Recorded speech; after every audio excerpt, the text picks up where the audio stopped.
So the way the most productive people on Earth work today is very different from just maybe 6 months ago. And the entire reason is because of AI agents. But despite everybody and their mom talking about AI agents, using them in workflows, I don't think anybody's actually really clarified what it looks like in a practical knowledge work style situation. I think Claude made some good headways with, Claude integrated in Slack. But today I want to show you guys how I am currently getting things done. My business is going to do over $400,000 this month. And we work with a variety of different things. We work with media, we work with AI implementation, we do consulting. We have a variety of different verticals and stacks. And I want to show you how you can use AI agents to meaningfully improve both the quantity and then the quality of work that you do in an organization in a very simple and straightforward way. So the very first thing you need is you need a shared AI and human workspace.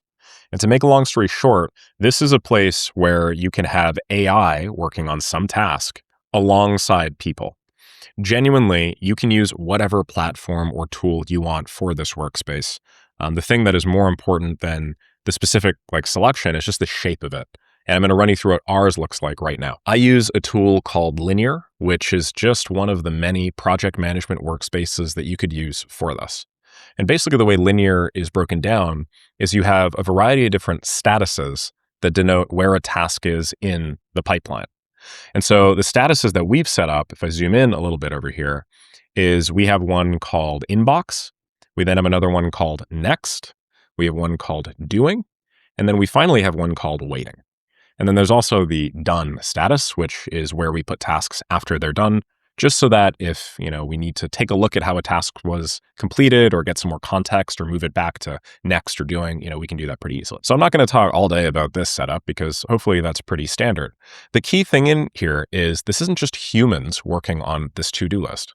We now have the ability to weave in AI agents. And rather than have to prompt an AI agent constantly, all I'll do is I will make a task and I will tag it as AI ready, and then I will send it off and actually have it do said task. So one of the tasks on my to-do list today is I need to ideate, another 5 videos. So I'm going to press C, that's going to open up a new issue, and then I'll say ideate 5 new YouTube videos. And then in the description, because keeping in mind that I'm not just going to give this to a person, I'm going to give this to an AI agent, I'm just going to, ad lib what I want. Hey, I want you to use context based off videos that I've published before to come up with 5 new YouTube video ideas, including 3 title options for each, some angles for each, maybe even some brief outlines based off of current trending content on the internet. After I'm done, I'm going to head over here to create issue and click that button. Now, all I need to do is I just need to tag this. And this is a very slow, naive way of doing all this, by the way. I'll show you a much faster way. And once it's an agent ready, we can actually begin working on the task. So the way that I'm going to do it is I'm just going to drag it over to next. And essentially what occurs when that happens is this sends a request to a server where I have an AI agent living. This AI agent will pick up that task. It will then consult my knowledge base to learn kind of contextually how previous tasks have been completed, my preferences surrounding tasks, and so on and so forth. If we just click on this and scroll down, you can see the Nick OS agent run has actually started. So it's picking it up now, assessing the card, posting the plan, and so on and so forth. And then it's even actually writing stuff down. It's doing so just with my profile because I'm cheap and I don't want to spend, a bunch more linear costs. But obviously you could have this be like my Fable agent. And then it's going through and actually doing the task for me right now. If I exit out of this, you see we've now changed the status to doing. And so now this is occurring almost entirely autonomously. All I do is I'm just like the project manager, if that makes sense. I add things to a queue, agents complete them according to my specifications, and or, if there's a Q&A step involved, which a task like this would probably have a Q&A step involved, the agent will wait for my approval before actually doing, let's say, the publishing or interacting with the wider internet, creating me a post on some profile. So while it's doing the task, let me just run you through essentially what's going on under the hood. We start with the new task over here, and that's the one that I just created talking about, the content that I wanted to make, the YouTube titles and angles. Then it's caught by a webhook. For those of you guys that don't know, that's just a place on the internet that a request gets sent to. And the cool part about Linear, and one of the reasons I like it, is just because it has that functionality built in. You can just send a request off when it's tagged with something. And now it goes to Fable 5. The thing is, Fable 5 has access to 3 things. It has access to Workspace context. So this is everything that we are currently using or doing in the workspace, all the files, all the other tasks, our content pipeline, and so on and so forth. It then has access to a knowledge base, which is a bunch of additional textual information that it can draw upon if necessary. And then finally, it has access to credentials. And these credentials are things like, passwords to various services and platforms that maybe it needs to use Chrome DevTools to sign into, or, API keys and so on and so forth.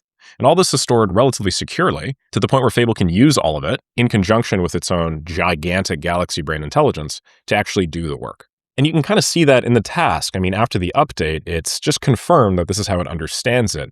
Make me some videos. Well, I've given it context as to my highest performing courses in the past. I've given it context as to my knowledge base. I've given it context as to like my strategy docs. So how I typically create ideas and angles and so on. And you can also see that it just actually changed the label to waiting and changed the status to waiting. So let's take a look at what that looks like. Now, the thing to know about AI agents is, their outputs aren't incredible. You can't just trust an AI agent to do everything entirely on its own. What you need to do is you need to verify its outputs. You need to essentially have some sort of final line in the sand where you will check on the outputs and then select the ones that you like the most. You'll basically force ideation, let's say, over a large solution space, and then apply your human taste to selecting like the best winners. I just did that in my ads video that I published earlier. And you can see here that I don't really like all of these ideas. I don't think they're all brilliant. But this one down here, I let AI agents run a YouTube channel for 90 days.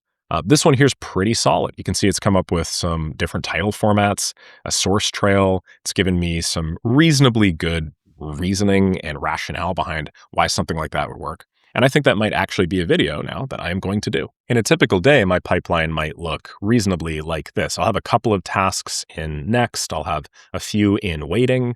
Let's say I make another one right off the top of my head. I want to sign up to Anthropic Partner Network, find out everything I need, and pre-write draft application. I'll just be rolling through here, selecting agent ready on tasks that make sense, but then also adding tasks that maybe other people in my organization or I need to do. This is really the idea behind a collaborative and shared workspace. And the main benefit there is I no longer just have to sit down and then look at a terminal, wait for its outputs, and then finally when it gives me an output, I proceed. I'm capable of operating at like the speed of thought. I'm capable of going very fast here. I can bang out 20 of these ideas, simultaneously have 20 different agents all operating on various tasks using my knowledge base. And then I can just check in, once or twice a day when they're done to like assess in batches. This basically solves context switching. Now, once you're done, you can actually just give it some information like, hey, I like this one.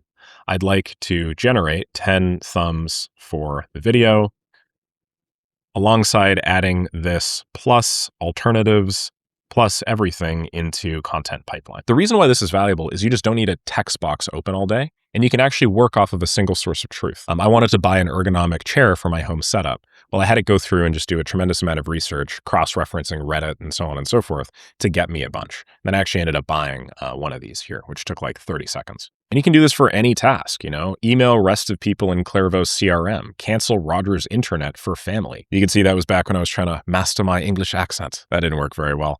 Look into how to achieve US resident status and fill out forms. The whole idea is you're basically taking the agent out of the chat box and then you're actually integrating it into the core of your business. But believe it or not, as it is, this isn't very valuable. I mean, what we've done is we basically just created a way to dump ideas in. We haven't really created a way to extend past that. The thing that makes it valuable is when you combine that with capture. Now, the first time I encountered the concept of capture was when I was reading through David Allen's Getting Things Done from forever ago. And to make a long story short, what capture means is it's just a simple and easy and low friction way of getting ideas into some to-do list. Now, we actually have our to-do list, right? That to-do list, in essence, is the project management shared human and AI workspace that I showed you earlier. Well, the valuable thing about having a low-friction capture method is, like good project managers, anything that comes to mind over the course of the day, any task that you need working on, any concept or idea for anything, you can get into that system extremely easily, whether or not you're on the go, let's say like walking around your city or something like that, going from meeting to meeting, or sitting down at the computer. So obviously a really low-friction capture method is just using linear and hotkeys. So maybe create Wikidata entry for LeftClick AI Incorporated. And maybe this is something that, I want to tag as agent ready. create an issue for, and then actually have it proceed with the task like we just did a moment ago. Well, the simplest and easiest way of sorting this out is actually just by, binding a hotkey or something, and then, adding a task as follows. And so now I actually have this built into my computer. So maybe I'm out and about and I don't know, I'm watching some YouTube videos for my daily updates. And I realize that the thumbnail sort of generation prompt is a little bit off. Well, now what I can do is I can actually kick off an AI agent workflow literally without having to stop a beat, just by opening this and saying, fix thumbnails for daily updates channel.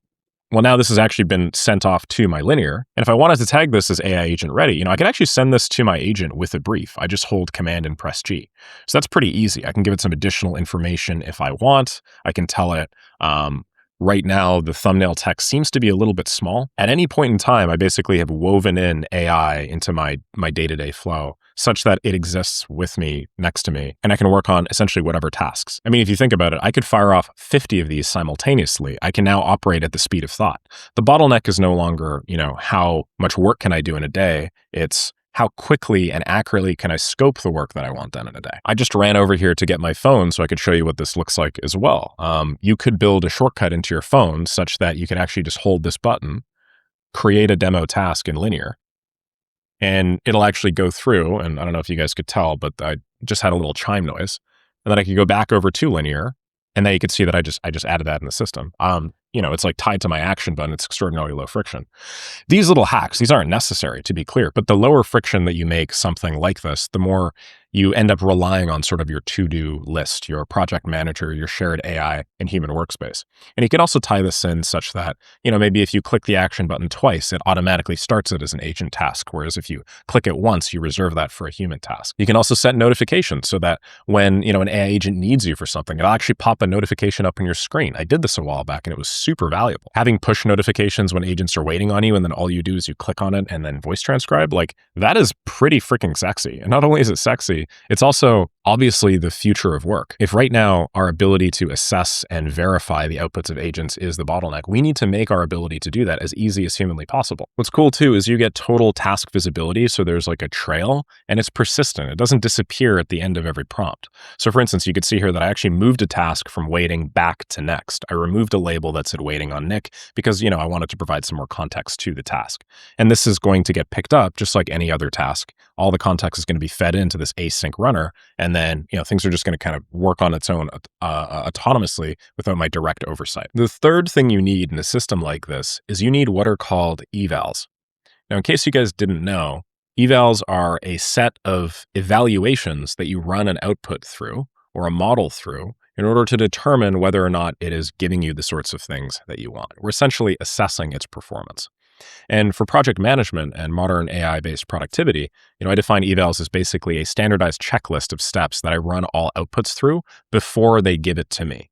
In that way, I know that, we have my tone of voice on every project. We have all of the basic LLM isms taken out of the text, like M dashes and stuff like that. We have my reasoning applied to everything. So I fed in a big knowledge base, basically based off the way that I make decisions. And I was like, was this a sort of decision that I would reasonably have made under these circumstances?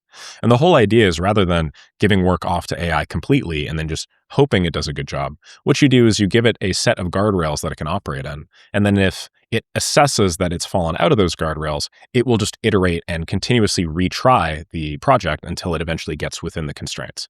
Once it's in the constraints, my actual work to, touch it up or change something or, pick better YouTube titles, pick better tasks, change the work, whatever, is significantly reduced. So for instance, here's one on the left-hand side here called visual asset. Is this render usable? This applies to demos, thumbnails, diagrams, and generated imagery before it reaches my folder. So, in order for a render to be considered waiting on Nick, basically before it even gets to the point where I'm ready to make a Q&A check, the text has to render clean.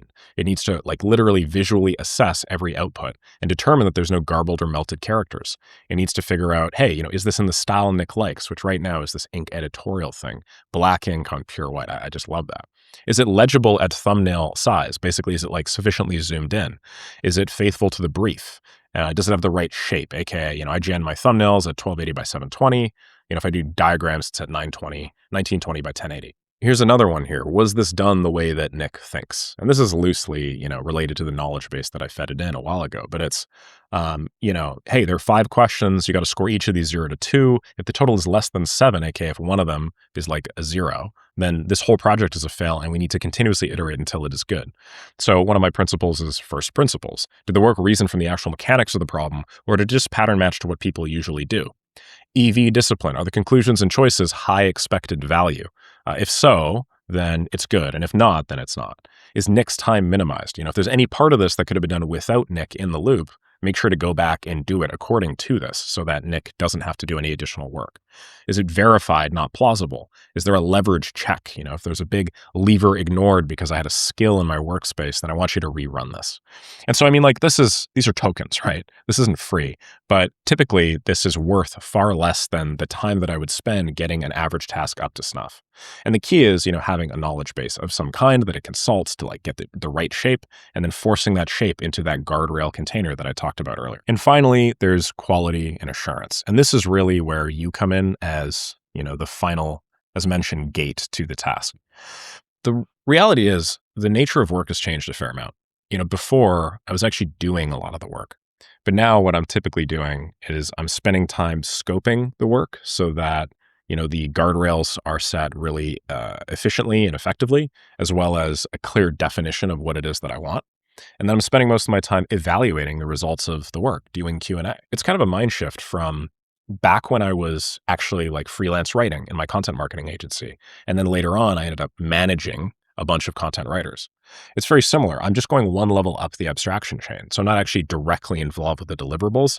My fingers and my hands aren't the things that are doing the heavy lifting, moving the products and so on and so forth. It's my mind assessing the quality and ensuring that my taste sort of applied to everything that I want. And so obviously you can take what I showed you today and you can apply it in any way, shape, and form. You could, for instance, go down to the description, expand it, show the transcript, go to the top right-hand corner, copy and paste the entire thing and put it into Fable. And it could actually recreate something like this fairly straightforwardly for you, probably without burning more than 25 to 50% of your session limit. You can do the same thing with GPT 5.6 Soul, really any model. This is just my own architecture. But I just wanted to begin the wider conversation of how to actually apply AI in a modern workplace. I think a lot of people here have sort of pieced together bits and tiny atomic habits from various workflows that they've seen on the internet, but this is a pretty cohesive way to weave this into your organization. And I know a lot of you guys are probably going to look at what I've done and be like, we could make that better. And that was sort of the idea. I'm sure there are many ways you can make this better, and I'm keen to see, what you guys do with this. Since implementing this inside of LeftClick, Clairvo, and Maker School, my day-to-day responsibility has also shifted a fair amount too. Rather than necessarily be involved with every little thing, I've sort of had to go up one level of abstraction and then be responsible for the fleet of managed agents, essentially. I've also had to start thinking about things like my token budgets. These are things that I never used to think about before because I was typically constrained to operating within one little terminal window, having some input go in and then waiting for the output to come out. I've also become significantly more productive because no longer do I have to just sit and wait for an output. I can just fire off outputs basically about as fast as the speed of thought. And I think that's a major unlock. You have a little ideation session, you sit down, ideate the top 5 tasks that need to be done, assign agents to as many of these as can be done. They do a bunch of pre-lifting while you focus on something else. And then maybe 3 or 4 times throughout the day, every couple of hours, you check back in on the outputs. That sort of gets you out of just staring at the terminals all day. Actually gets you, building relationships with key vendors, selling, which is obviously the number one lever that any founder or, top level executive in a company really needs to be doing, and so on and so forth. Okay, if you like this sort of thing, I actually have a bunch of files down below in the description in the line that says Maker 0, where you can just copy and paste everything that I write there to an agent, and you can have it do it just like that transcript idea earlier. I also want to make it clear that this isn't prescriptive. I'm not telling you have to do it on linear, you have to do it in this particular way, but this is just how I'm managing it in my organization and the results that I'm seeing. And if you want to learn how to implement strategies like this into an AI and automation service business, basically a business where you get paid to build things like this for other people, definitely check out Maker School as well. It's my 90-day automation roadmap where I actually guide you through everything you need to do to start as a total beginner and actually get your first client. And I guarantee you that first client in 90 days, or I give you all your money back. It's very straightforward, it's very tried and tested, and it's been finished by over 10,000 people to date. Thank you very much for watching. I'm looking forward to seeing all y'all in the next video.